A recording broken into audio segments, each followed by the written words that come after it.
Hello বন্ধুরা, নমস্কার। আমি রান্নাঘর দীপালি। আজ আপনাদেরকে নিরামিষ একটা রেসিপি, অতি স্বাদের লোভনীয় রেসিপি দেখাতে চলেছি। দেখুন, আপনারা কড়াইটা বসিয়ে রেখেছিলাম, গরম হয়ে আসছে। অল্প তেল দিয়ে দিচ্ছি।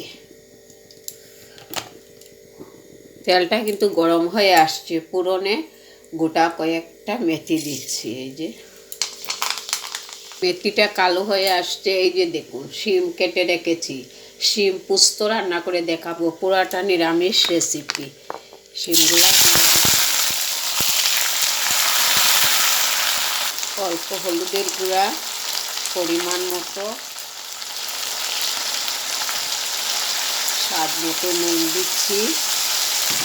তা দিয়ে একটু ভেজে নেব। শিমটা একটা ঢাকা দিয়ে দেব। ঢাকনাটা উঠিয়ে নেব। দেখুন, পোস্তটা পেস্ট করে নিয়েছি। একটু হালকা হাতে বেজে দিয়েছি। পোস্তটা সাতলানোর জন্য দিচ্ছি না, তার জন্য।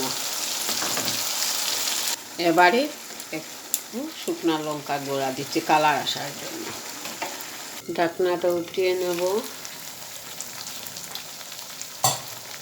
দেখুন কি সুন্দর তেল ছাড়ছে, কি ভালো লাগছে। গোবিন্দের ভোগেও লাগাবেন, পুরাটা নিরামিষ রেসিপি,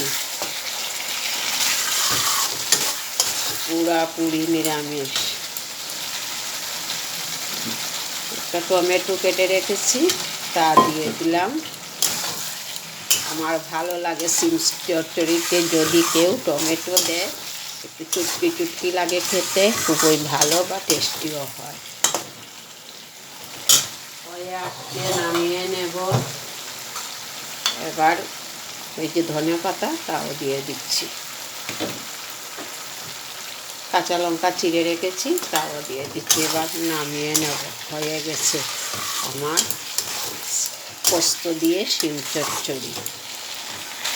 2-1 দানা চিনি দিচ্ছি। চাইলে দিতে পারেন, না চাইলে নাও দিতে পারেন। এই বলটার মধ্যে নামিয়ে নেব।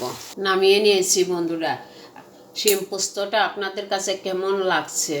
ভালো লেগে থাকলে কিন্তু লাইক কমেন্ট করতে একদম ভুলবেন না। আমার পাশে থাকুন, বন্ধুদেরকে অল্প শেয়ার করুন বন্ধুরা।